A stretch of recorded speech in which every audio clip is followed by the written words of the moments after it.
What's going on, everybody? Welcome back to ICNV Driver's Edition. And today, I know it's been a minute. It's actually been quite some time since I last checked in, and there's been a lot of stuff going on, man. I know the C8 ZR1 came out. I've been quiet. You haven't heard from me. And as many of you have said, you reached out and checked on me, like, what's going on? So, just a quick rundown. Man, I had a bunch of migraine headaches. Life was life, and had to attend a family reunion, a wedding. Went out of town for my anniversary. Did not attend Corvettes in Carlisle, and I know a lot of you reached out to me the week of. But now that all of that stuff is out the way, it's time for me to get back to talking to my community. What's going on, ICNV Driver's Edition community? Today I'm gonna knock out a couple of quick questions that's been coming through my DMs, messages, and on the phone. Let's get into them.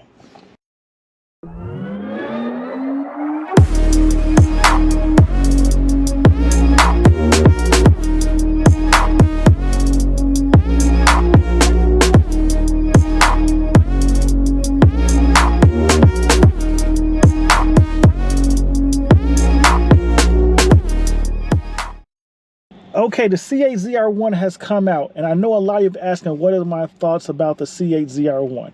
And honestly, I say it's completely unnecessary, but I love it. So the C8 ZR1 came out. I even did a watching of the reveal, and man, this car has got a lot of power, and it's going to be something fierce. Now, the only reason they brought it out so soon, and it's in another video I haven't quite finished editing. It's going to come out soon, I promise you. But I will say this, that they had to get all the camo off so they could finish up some of the fine tuning of the actual car. Meaning, like, they got to work out the bus with the launch control. They need to actually be able to put the aero on and work it how they want to work it so they can figure out a real lap time of this thing. So all of this riding around with camouflage on and people trying to run down the car and take pictures of it and so forth, they had to take all of that off so they can finally get you guys the numbers that we desire. But my thoughts on this car is, we're talking about $180,000 to $200,000 car easy. And the reason why I think GM doesn't have a problem pricing at that range, because we have actually seen people come out and pay that for C8 Z06s. So all I can sit there and say to you is, I know that's not the price range you want to hear, but I hate to say it, I think it's going to be started at $180,000 to $200,000, and for what it's doing, it's actually worth the money. So I can't complain about that. We can't complain about that. But if you get your hands on one, I think it's going to be an obtainable car, because they say they are willing to build them, and I'm going to repeat that again. They are willing to build them for anybody that is willing to pay for them.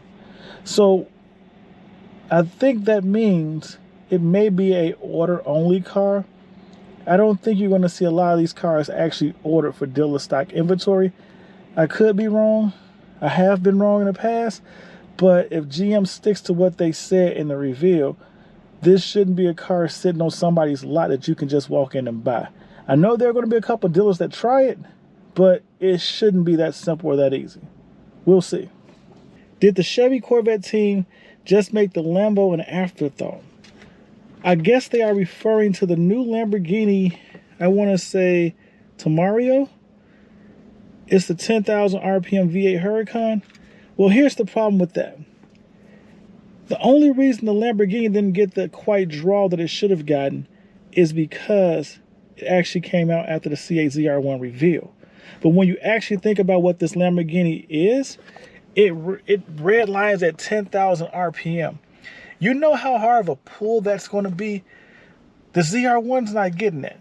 But I will sit there and say the ZR1 is going to be, or right now it's saying it is a much more powerful beast. I think Lamborghini is only an afterthought at the moment, because we really haven't seen what Lamborghini is bringing to the table.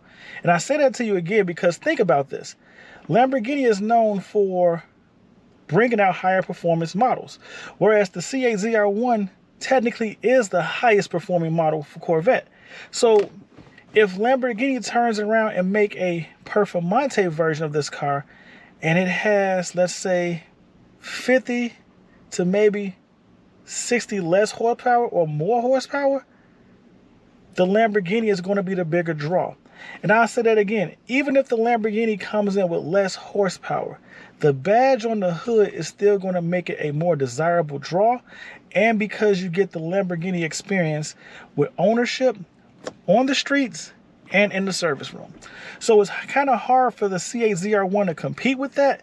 But as of right now, because Corvette has done such an amazing job, the C8 ZR1 is drawing more attention, but I don't believe it has actually silenced or made the Lamborghini irrelevant. The third question, and this is a nice one. Will you admit you were wrong about the C8 Z06 pricing? I'm man enough to say I am wrong, and I am willing to say I was wrong. But I guess I still want to defend myself. And what I mean by that is, in essence, I could not foresee when I was making my predictions about the C8 Z06 that the interest rates would get this out of control. And I say out of control because I know people trying to purchase C8 Z06s and other cars on the used market, and even with almost A++ credit, but with normally what's considered good credit, 726 credit scores to 745 credit scores, they are still being quoted 8 and 9% interest rates. So if you think about this, and I want you to think about this a little bit, when I made my predictions that the C8 Z06 would sell above MSRP until towards the end of 2025, I was sitting there making that statement based off the fact people were willing to swallow the car note that came for such a high payment at 3 to 5.9% interest. I'll say that again, at 3 to 5.9% interest. They would take on that extra 10, 20, and 30 grand. Once you start getting to 50 grand price range over MSRP, most people would fade out. But as long as it stayed below $30,000 of a markup, I felt the C8 Z06 would continue to sell over MSRP for at least a year and some change, or should I say, well into 2025. Well, with the interest rates being high, the prices have come down, but the payment is still the same as I predicted before. So in essence, I may have been wrong about how we were getting there, but I was still right about what people would be willing to pay and swallow to get behind the wheel of a C8 Z06. Now, real quick, let's take a break. If you like the content that's coming your way right now and you want to see more of it, or you want to chime in and ask some questions yourself, you can always hit me up at icnvdriversedition@gmail.com. Send me a question. I will do my best to answer it when you get it, and it will probably make the next video. But don't forget to hit that like button and subscribe to the channel. Join the ICNV Drive Edition community. We are an interactive community, and as you see, even behind this video, I answer the questions you guys bring up, and I shoot videos about it as well, as long as have some fun with my car and some other people and friends in the area. So lock into the channel so you don't miss out on any of the adventures. But let's get back to this conversation. Swinging back to this conversation, I want you guys to know we're going to drift away from the C8 conversation for a second, or the Corvette content. I was asked, what's up with the rubber duckies in the Jeep community?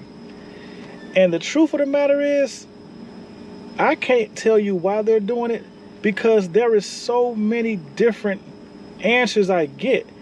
So the best I can do for you is share one. So here's the thing. I was told by one source in the Jeep community, this kind of took flight after a couple people attended a Royal Caribbean cruise. There were some Jeep members of a Jeep club or so forth, and they took a Royal Caribbean cruise. And maybe I got the cruise line wrong, but it is a cruise they went on. And when they came back from the cruise, part of the adventure on the cruise was they would find rubber duckies hidden throughout the boat. The duckies would have different themes, like a captain, pilot, a cook, chef, mailman, but the ducks would have different themes, but they all would come with a positive note. And so When they came off the cruise, a lot of the members had collected the ducks that they found, and then it started to take trend as they would share them, put them on their dashboard, and then it became a thing whereas if they saw somebody with a nice Jeep, because most of the ducks had a positive message at the bottom, they would just pass along to someone else in the Jeep community. This is one story I heard.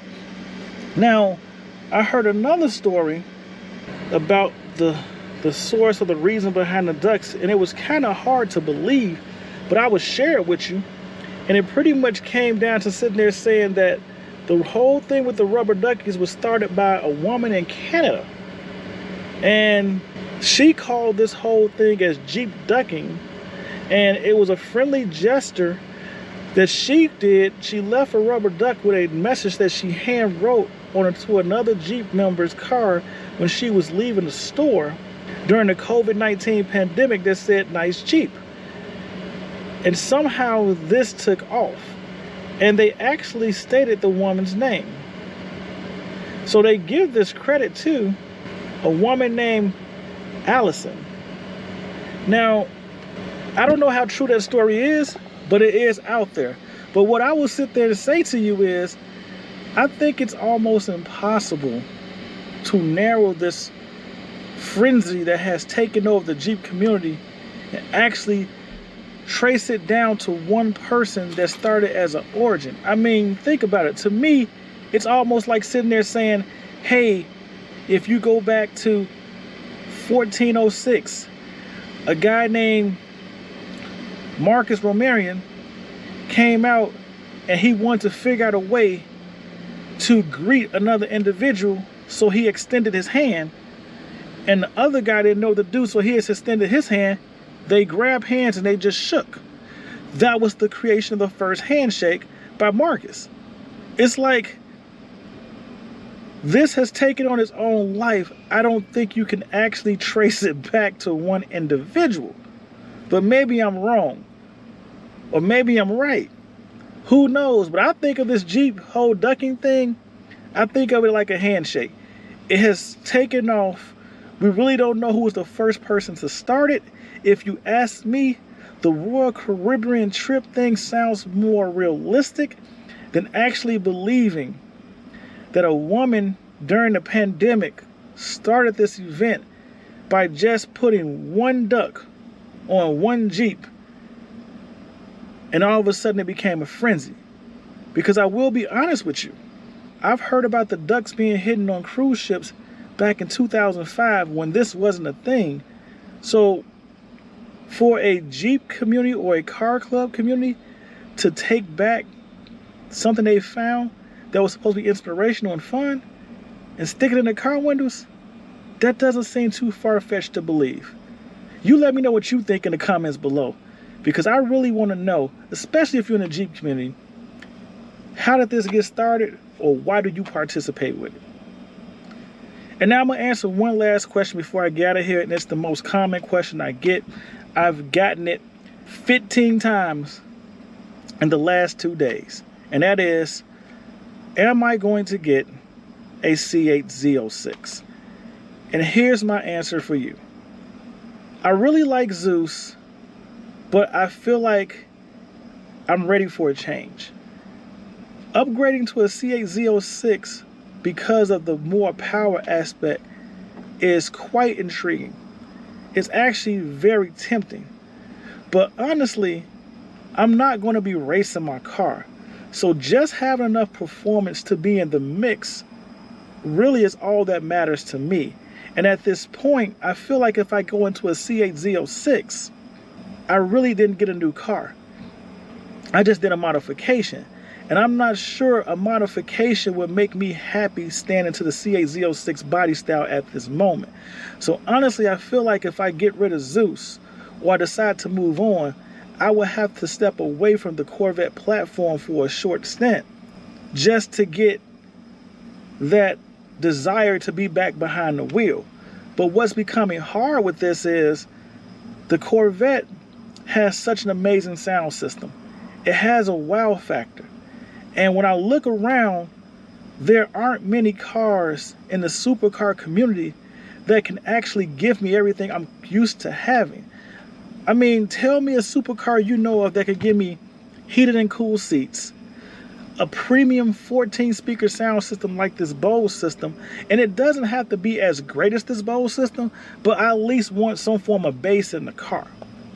Not to mention the updated dashboard and more performance. And realistically, all I come up with it is like 3 cars. A Porsche 911 Turbo, an Audi R8, and a McLaren GT. And the thing about all of them is, these are the cars that's in the C8 Z06 price range I'm looking at. And of course they are used, whereas the C8 Z06 could possibly be new, or it could also be a used purchase. I'm not too hung up on it when I see cars out there with warranty still on them, factory warranty still on them, with less than 2,000 miles. I would deal with that. But the McLaren GT is really the most intriguing car out of all I mentioned, but I still have this fear of the McLaren reliability factor, so that makes me hesitant. The Audi R8, it's not wow enough, but it is more performance, it has the digital dash, and it actually has a very decent sound system. The Porsche, on the other hand, when I say a 911 Turbo, for the money I want to spend, I'm looking at like a 2017, 2018 with fairly decent miles. But the interior just seems a little bit out of date to me compared to all the other cars I'm looking at. But it probably is the best or the second best performing car out of all the cars I'm looking at, especially for the money I want to spend.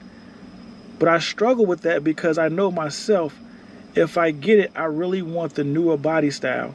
And right now, that's just out of my range. So it honestly, to me, comes down to an Audi R8 or a C8 Z06. And I guess in the long run, unless I can find something else that really intrigues me more, I probably will get a C8 Z06. And I keep saying that with an asterisk because I'm not at that point yet, but I'm getting there, because if you've been following me for a while, my plan was to start moving on from Zeus in the fall of 2024 to the fall of 2025. So somewhere in that timeline, I'm going to get something else. But the question is, would it be better for me to add to the fleet and maybe get something a little more affordable and put 2 cars in the inventory? And I was thinking along the lines of maybe like a Jaguar F-Type, you know, R, the 550 horsepower V8. Or maybe shall look at something, I don't know, the Lexus LC 500, possibly an AMG GT. Just something else to play with, so getting behind the wheel of Zeus doesn't always just seem like, I'm over it. Well, I hope I answered these questions the way you want them answered, because you guys asked these questions and I answered them for you. But as always, go ahead and hit that like button, subscribe to the channel, join the ICNV Driversedition community. We are an interactive community once again, which means if you hit me up on any one of my social media platforms, I will do my best to respond. And if the topic you bring up is interesting enough, I will possibly shoot a video on it. Remember, chase your dreams, build your visions. It is okay to be unique. And as always, stay safe, stay blessed. And I will see you in these streets. Peace.